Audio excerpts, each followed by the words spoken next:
My back was hurting so bad I could barely walk. All I needed was $5 for some medicine.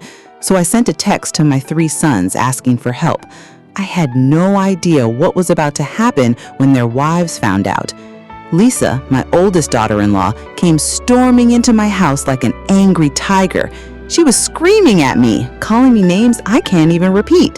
Then came Sarah, my second daughter-in-law, pointing her finger right at my face and yelling about how I always pick favorites. She said her husband Tom shouldn't have to give me even $5. And Jenny, my youngest daughter-in-law, fell to the floor crying and said she was going to leave my son Mike. My heart just broke. Every single month, I gave them my whole $2,000 check from the government, split between all 3 families.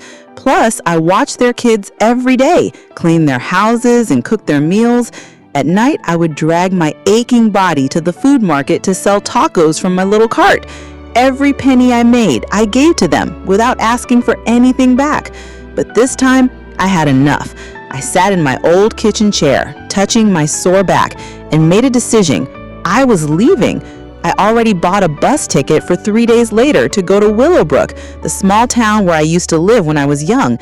Just when I thought things couldn't get worse, Lisa came back into my house. She got right in my face and started yelling, "What kind of game are you playing? Asking for $5? Are you trying to make us feel sorry for you?" Her voice was full of anger. "I know what you're doing. You like Tom and Mike more than my husband. You say you treat us all the same, but you're lying." My son Mark tried to calm her down. "Lisa, relax. It's just $5. What's wrong with helping my mom?" But that made her even more angry. She grabbed a bowl of fruit from my table and threw it on the floor. The bowl broke into pieces and oranges rolled everywhere. She pointed at one orange and said, "Do you see these oranges? They cost $7 at the store." She can buy expensive oranges, but says she doesn't have $5 for medicine? Are you trying to make me look stupid? Her eyes were huge with anger. You give Tom and Mike $1,000 each month, but when it comes to me, you're suddenly broke? Then she completely lost control. She grabbed a chair and started hitting my coffee table, my TV, and my cabinets. The sound of breaking glass mixed with her angry screams filled my whole house. "You're embarrassing me, so I'm going to make sure this house isn't peaceful either." Mark whispered, "Oh no," then got mad at me. "Mom, why did you ask us for money? You know how she gets. Aren't you just trying to cause trouble?" I quickly said, "My friend gave me that orange. I was going to cut it up so you could all try some." I thought that would make Lisa calm down, but she just laughed in a mean way. "Don't lie to me. I know exactly how much money you have." I was about to explain that I really didn't have money for medicine, and my back hurt so much I could barely stand up. But then Sarah and Jenny came running in without even knocking and started arguing before they even knew what was happening. Sarah stood up and pointed her finger right at my nose and yelled, "Do you think you can do whatever you want because you're old? Ever since I married into this family, it's been nothing but bad luck. Are you really going to hold old grudges over $5? You either like Mark more or you spoil Mike. Do you know how much I've suffered in this family?" Her voice was loud and sharp, full of years of anger. "Grace, let me tell you something. When you're old and sick in bed, I won't even come to see you. It's my bad luck that I got a mother-in-law like you." Jenny cried and yelled at the same time. "Mom, tell me, when have you ever thought about our family? Just because my husband is the youngest, nobody loves him, and everyone in this family looks down on me. You put meat in the soup for their kids, but when it comes to our house, there's just watery broth left." She angrily threw her purse and walked toward the door. "I've had enough. I'm going back to my mom's house. Whoever wants to stay in this family can stay." Mike ran after her saying, "Don't be like this. Don't get upset. Let's talk about it at home." Tom quickly hugged Sarah and whispered nice things to her. "I know you're hurting. I'm sorry. I should have handled this better." Watching all of this happen, my heart felt like someone was squeezing it. Since they were little boys, I always told my 3 sons to be kind to women and to love and protect their wives when they got married. I didn't want them to be like their father. My own marriage fell apart long ago. He had other women while I held our family together all by myself, living like a ghost. He never once asked if I was okay. I didn't want my sons to be like that. But everything happening in front of me showed they weren't much better. Not as cold as their dad, but definitely not truly caring either. I had kept this family together for decades, and now I was seen as a problem instead of their mother. Sarah and Jenny slammed the door and left, leaving my living room a mess. I stood there looking at the broken glass, turned over chairs, and spilled juice. Suddenly, the house felt colder than a winter night. I always thought I was a good mother-in-law. I took care of all 3 families' children, did their laundry, cooked their food, picked up kids from school, and worked at the night market to make money. I did everything. I gave them all the money I made, even adding my monthly government check as extra help. I even paid for the down payments on their houses. All 3 houses were on the same street, exactly the same, all arranged by me. Every day I was like a worker, cleaning for Sarah in the morning, picking up kids from Jenny's in the afternoon, then pushing my food cart to the night market at 8 p.m. to sell corn tortillas. I worked until 1 or 2 in the morning, then came home and got less than 4 hours of sleep. For decades, I lived like a spinning top, never daring to stop. That night, I sat in the dark corner of my bedroom, looking at bus tickets on my phone. I bought one for 3 days later. Destination, Willowbrook, a quiet, clean town where I used to work as a waitress when I was young. The next morning, my phone wouldn't stop ringing. All 3 sons called, but none of them asked about my health. "Mom, why didn't you take Emma to school? Sarah had a fight with her boss today because you made her late." "Mom, Sophie was late today and I missed my company's morning meeting. This is really inconvenient." "Mom, please don't throw a tantrum. If we want the family to be good, the most important thing is for you to keep doing what you're supposed to do. We all need to work together, right?" As I listened, I still hoped that just one of them would ask how I was feeling, but there was nothing. So I tried to explain. "My back has been hurting terribly these past few days. The doctor told me to rest in bed for a few months. Otherwise, it could become a serious problem with my nerves." Mark laughed softly on the phone, his voice cold. "Mom, everyone has back pain these days. Don't scare yourself. Just take some medicine and you'll be fine." But just last month, he spent over $200 on a special back brace for Lisa's mom. For her, spending money was being a good son. For me, it was faking being sick. Tom's voice was flat. "Mom, haven't you already put on pain patches? Those things get better in a few days naturally, and watching a kid isn't a big deal, is it?" Mike didn't even care about my pain. He said, "Mom, how much money do you have left? Send it all to me first. I need cash." At that moment, the small hope in my heart died completely, like a candle blown out by cold wind. That night, the pain was so bad, I couldn't even turn over in bed. I just lay there flat, sweating. The door quietly opened and Emma walked in. She's my oldest son's daughter, Lisa's child, 9 years old, and I'd been taking care of her since she was a baby. She walked to my bed and gently put her small hand on my arm. "Grandma, Mom was really upset today because you didn't go to the night market. She said it was her day to collect the money. Since you didn't set up the food cart, she lost a night's worth of cash." I sighed, my voice barely a whisper. "Grandma's back hurts too much today. I can't walk. I can't go out." Emma bit her lip and looked down, whispering, "I told her you weren't feeling well, but she still got mad. This month has 31 days, and for the past 2 months, Aunt Sarah and Aunt Jenny each got an extra night's money. Now she says it has to be her turn to make it up." In that moment, reality hit me hard. I had run that food cart for 30 years, through rain and sun, never missing a day. With that little cart, I saved enough money to buy each of my 3 sons their own houses. But after they all got married, Lisa got an idea first. She said her family needed money urgently and asked if I could give them a few nights of food cart money to help them out. I agreed without thinking twice. But I worried Sarah and Jenny would misunderstand, so I let them take turns too. Everyone got 10 days worth of money per month. I thought that by dividing it equally, I would make them understand. But they were each smarter than the last, even making a spreadsheet. Who had taken money on what day? Who had missed a night last time?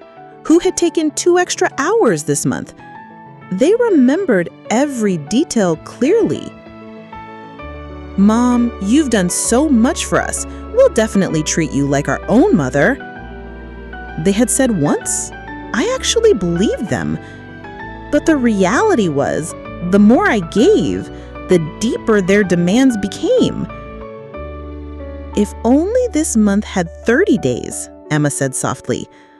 "Mom wouldn't be so angry." Just then, Lisa burst into the room like a storm. The moment she saw me still lying down, her face became darker than night. She pointed at me and yelled, "Grace, what exactly do you want?" I stared at the ceiling, my voice cold. "I don't want anything." She fired off questions like a machine gun. "Didn't you say you treat all 3 daughter-in-laws equally? Then what is this? Today is my turn for the money, and you're lying in bed saying your back hurts and you can't go to the market. You go sell for Tom and Mike even when you're tired, but when it's my turn, you claim to be sick. Is that fair?" Her voice got sharper and sharper, her finger almost poking my face. "Grace, I'm telling you, if you don't go to the market today, don't expect us to take care of you in the future." I slowly moved my body, grinding my teeth through the pain, and managed to sit up halfway, looking at her face. "Rely on you? I can't rely on you now, so you expect me to in the future? Don't even dream about it." Lisa clearly hadn't expected me to talk back like that. She jumped up like a cat whose tail had been stepped on, her voice hitting its highest pitch. "Fine, you're finally showing your true colors. You want to give all your money to Tom and Mike now? Don't even dream about it. You want to cut ties? Then I'll grant you that." I looked at her, my voice calm as still water. "Then let's cut ties. You say how you want to do it.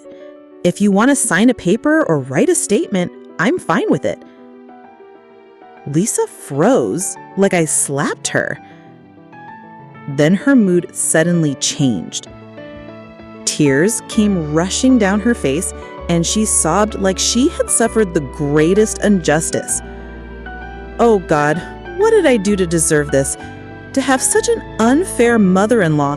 I can't live like this. I'm divorcing Mark. Divorcing him today." This wasn't the first time. Whenever Mark and I displeased her even slightly, she threatened divorce to pressure me. That night, Mark came into my bedroom fuming. "Mom, what are you trying to do? Lisa has destroyed the house like a war zone, dishes broken everywhere. Can't you just go comfort her? It's just a matter of saying sorry. Do you have to make such a big deal out of it?" I lay still on the bed, as if this house had nothing to do with me. Seeing that I wasn't speaking, his anger got worse. "Are you just going to sit there calmly and watch your family fall apart? Are you satisfied with this?" He slammed the door shut, the loud bang echoing through the entire house. The next morning, I went to the only person I could trust, my friend Laura Martinez. We'd been selling food together at the Santa Ana night market for almost 20 years. She had always been my best friend. I told her I wanted to move back to Willowbrook. The problem was, I had no savings at all. The money I'd earned over the years had been taken by my 3 daughter-in-laws for various reasons. My only way out was to sell the old house I was living in. It was a single-story house built in the 1980s with 3 bedrooms, 1 living room, and a small yard with tomatoes and mint. I'd bought it when the kids were young using my night market money. House prices in this area had gone way up, with new homes starting at $500,000. Although my old house was older, it had a good location and decent schools nearby. Luckily, Laura's niece was looking for a house. Her and her husband didn't have enough money to buy a new home and they were struggling. I offered them a fair price, $150,000. Far below what it was worth, but enough for me to start fresh. That afternoon, they came to see the house. Although it was an older house, I had always kept it very clean. The roof had just been fixed and the water pipes and electricity had also been repaired by professionals. Laura patted her chest and promised, "You'll definitely get a great deal with this house. It's just 2 blocks from the main street, a 5-minute walk to the train station. The location is fantastic." They agreed right away. That afternoon, we signed the papers. I opened a new bank account and the house payment was put in immediately. $150,000 sitting quietly on this new card. I treated Laura and Tira to a plate of barbecue ribs, and her eyes filled with tears as she ate. I knew she was going to miss me. We were each other's only reliable friends in this city. Her home life wasn't easy either. Both her daughter-in-laws were difficult, constantly bringing up old problems and accusing her of playing favorites. She put down her fork, then took my hand and said, "Being a mom is really hard. No matter what you do, it's always wrong." I nodded, saying, "No more." She was right. No matter how much of your heart you poured into it, in the end, you were just that unfair mom. So this time I decided to completely pull away and just be myself. That evening, I packed my suitcase. There wasn't much, just a few old clothes and some important papers. I planned to take the long-distance bus to Willowbrook early the next morning. But just before I went to bed, the doorbell rang. Soon Sarah arrived, then Lisa, and finally Jenny. They each sat on my living room sofa with awkward, strange smiles, all holding back what they wanted to say. Sarah was the first to speak, her tone not very polite. "What exactly are you planning to do? Just completely let loose?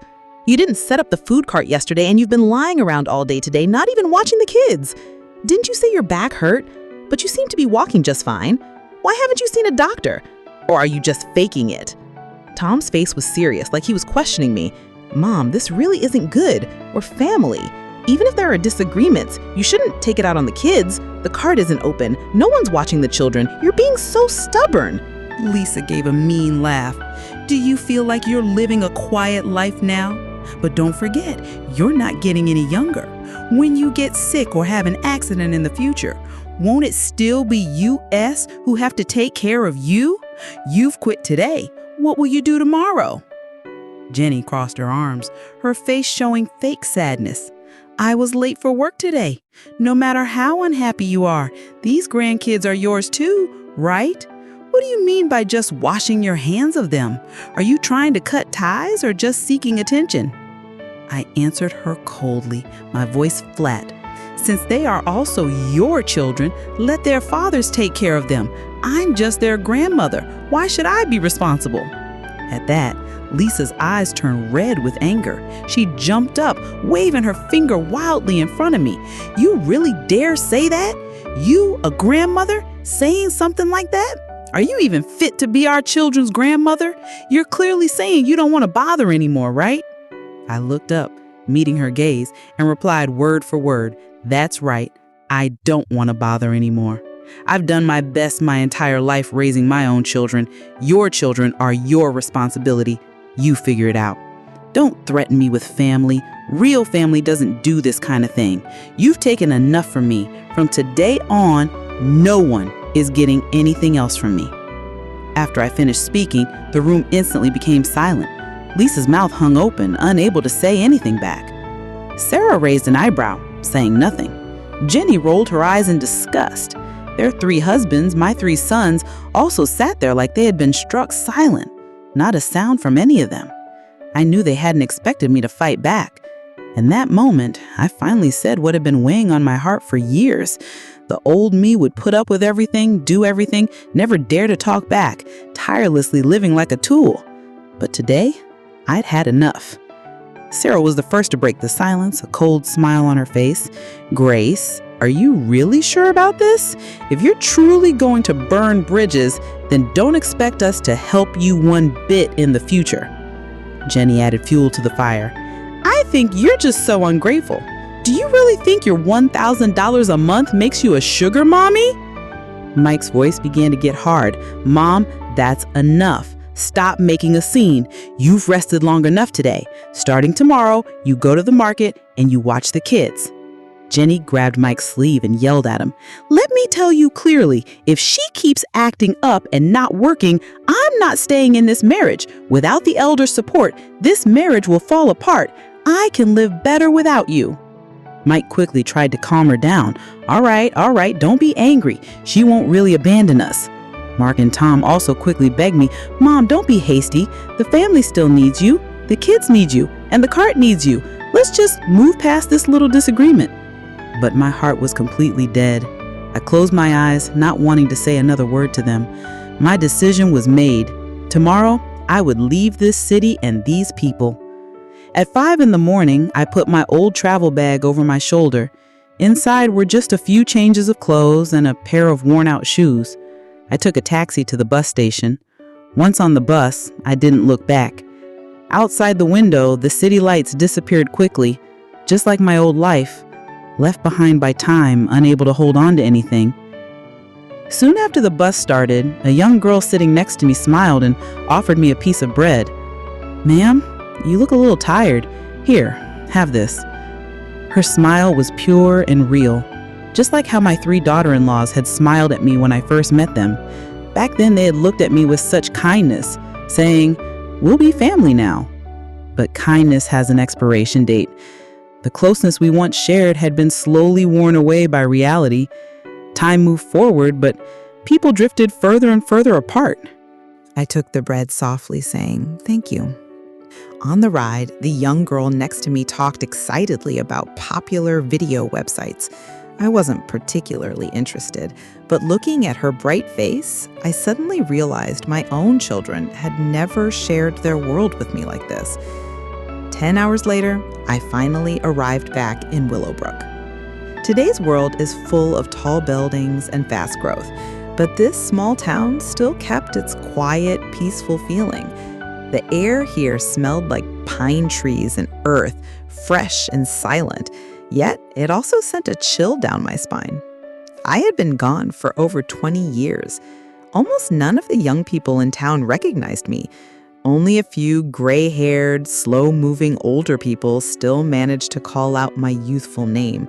The old wooden house I once lived in had half fallen down, the yard was full of weeds, and the windows were just empty frames. The mayor, Mr. Hawkins, was a kind old man. Hearing I was back, he suggested I temporarily stay in the workers' room behind the town hall. Without thinking much, I took out $20,000 in cash from my new account and gave it to him to hire someone to build a simple house, asking him to handle the building and buying of materials. In the days I waited for the house to be built, I opened my phone again. Dozens of voice messages and texts, all from my 3 sons and their wives. They had added me to a family group chat called All for Mom, but every message felt like an attack. "Mom, are you crazy? You sold the house without telling us. The police said you left the state. Why are you going to Willowbrook? Who even knows you there? What do you mean by just leaving everything here? Now Sophie's late for school every day and getting in trouble with her teacher, and I'm late too. Do you know how embarrassing that is for me? Can't you just come back and take care of the kids? Do you really have to force us to quit our jobs? Our family is already tight on money and you just ran off and left everything. You're the most irresponsible mother I've ever seen." I looked at their words, my fingers typing a single sentence without hesitation. "From now on, our relationship is over. I will be deleting your contact information. Please do not contact me again." After sending it, I removed and blocked each of them from my phone cleanly and decisively. It was time to live for myself. I spent a few days marking out 2 pieces of land on Willowbrook's North Hill, one for growing vegetables and the other to create my own garden. I had loved flowers when I was younger, but back then I couldn't afford to spend money on them. Being a mother always meant putting myself last. Now I could finally let loose the passion that had been held back for decades. I hired a small building crew from town, and they built a red brick house with a front porch in less than a month. I planted corn and green beans behind the house, and I personally worked the soil in the front yard, planting roses, morning glories, and lavender. Those first few days after moving in, I still felt empty inside, but I knew I couldn't let it eat me up. So I bought a used video camera in town and daily filmed short clips of myself planting flowers, picking vegetables, cooking, and taking care of the yard. In the evenings, I'd edit the videos and upload them to a video sharing website, naming it Granny Grace's Garden. It was just meant to pass the time, but slowly I started getting followers, from a few hundred to a few thousand, then over 30,000. Some said I was their ideal grandmother. Some asked me for gardening tips, and others wanted me to teach them how to make stews. I also kept busy sewing aprons, placemats, and even old-style dresses by hand. There was a used goods shop in town that had an old Singer sewing machine. I bought it, cleaned it for 3 days and nights, and amazingly, it worked. After sewing so much, people even started asking me for custom orders. I uploaded videos of this series as well, and the nickname All Around Granny spread like wildfire. With my new income and my monthly government check, I had more than enough. And I had long decided I wouldn't share another penny with those 3 families. My money was for me to use. Now buying pain relief cream no longer meant listening to Lisa's mean remarks. A few days later, my email and social media accounts were suddenly flooded with messages from unknown accounts. It was my 3 sons. They were using fake accounts to send me loads of videos of my grandkids. In the videos, the children were crying uncontrollably. "Grandma, please come back. We haven't had breakfast for 2 days. No one does the laundry. We're cold and hungry, Grandma. Mommy doesn't work anymore. Daddy says we're broke. Can you just lend us a little money? Grandma, please." Mom and Dad are always fighting now. They throw things. They scream. I'm scared. They say they're getting divorced. Looking at those innocent faces, I didn't waver one bit. I blocked all 3 accounts immediately and stopped responding. A few days later, an unknown number called. Without thinking much about it, I answered. On the other end, it was Tom. His voice was choked, almost unable to speak clearly. "Mom, please don't do this to me. If you don't come back, my family will truly fall apart. I know I was wrong. You can yell at me, hit me. Just please don't ignore me. Please come back, okay?" I slowly lowered the phone from my ear and replied to him as calmly as I would to a stranger. "I am no longer your mother." With that, I hung up and blocked the number without hesitation. I thought they would finally understand that I was serious. To my surprise, just before Christmas, the 3 brothers, along with their wives and children, rushed to Willowbrook. They arrived at my doorstep, all smiles with gifts in hand, acting like we were having a family reunion. Lisa, for once, wasn't as stubborn as usual. Her head hung, her voice unusually soft. "Grace, please don't be angry anymore. I know I had a bad temper and spoke harshly before, but I didn't mean it. Please don't take it to heart. We're family. It's the holidays. Let's not dwell on it." Sarah added, "Grace, young people sometimes don't know any better and say the wrong things, but deep down they appreciate you. We all know how hard you've worked for this family your whole life. Please give us a chance." Jenny even more dramatically grabbed my arm, tears in her eyes. "Dear Grace, you don't know how much I've regretted these past few days. Please come back with us for the holidays, okay?" My 3 sons stood straight, each more respectful than the last.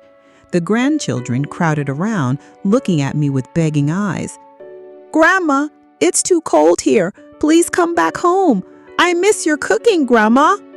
I looked at them, the tears, the apologies, the children's pleas, each more touching than the last. But I knew perfectly well, these people weren't truly sorry. They just wanted me to come back and continue being their tireless, complaining-free, unpaid babysitter. I pulled my hand free from Jenny's tight grip, my voice as cold as ice. I have cut ties with all of you. Even if you got down on your knees and begged me, I would not go back, and I will not forgive you. Mark's face filled with shock. "Mom, why are you being so absolute? You're our mom. Is it really necessary?" I stared at him with no expression.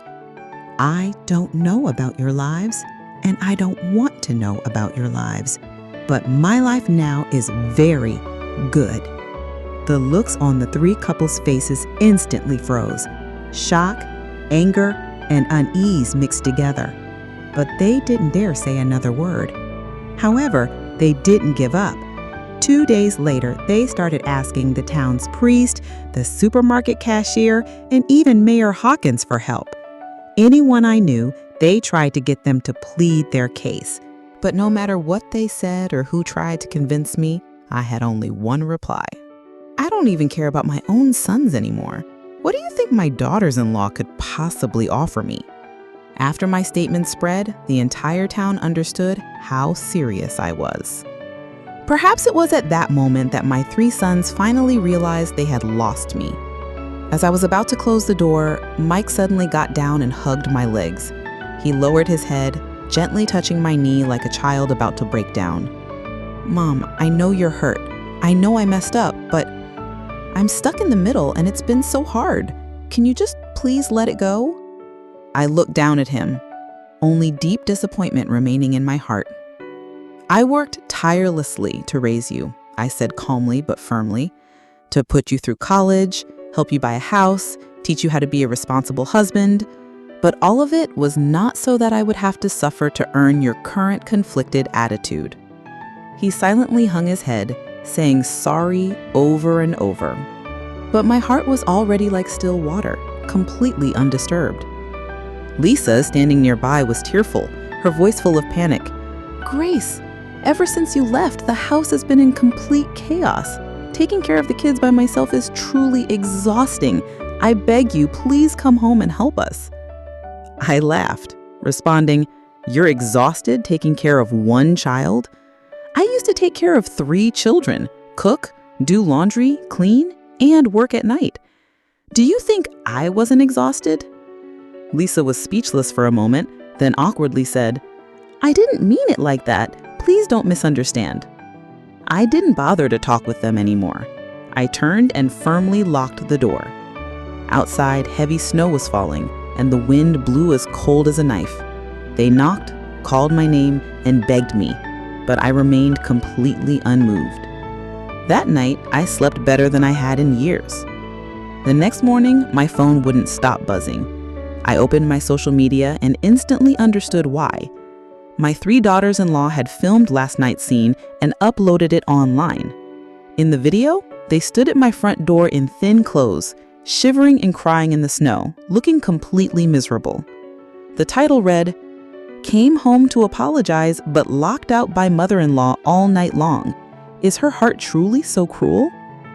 They even deliberately left my social media name with a pitiful message. "Because of a misunderstanding, we brought the children to make up, but our mother-in-law mercilessly turned us away." The comment section exploded instantly. "The kids are innocent. Even if you have issues with your daughters-in-law, how can you be so heartless? What kind of evil mother-in-law is this? If one daughter-in-law is a problem, maybe it's a coincidence, but all 3 are impossible. The problem might be with you." In just a few hours, my follower count shot up to over 100,000. Almost all of them there to curse me. I, however, thought good, so I immediately set my account so only followers could comment. Those mean people poured in like a flood, cursing me while following me, their comments coming faster than a storm. I knew their goal, which was to use online pressure to force me to give in, to morally blackmail me with public emotion, but they had miscalculated. I quickly released a long statement. "My relationship with my 3 daughters-in-law has officially ended. You may choose to forgive their mean actions, but I do not accept their fake apologies and dramatic moral pressure. I don't live online, nor do I live for likes. I have my dignity.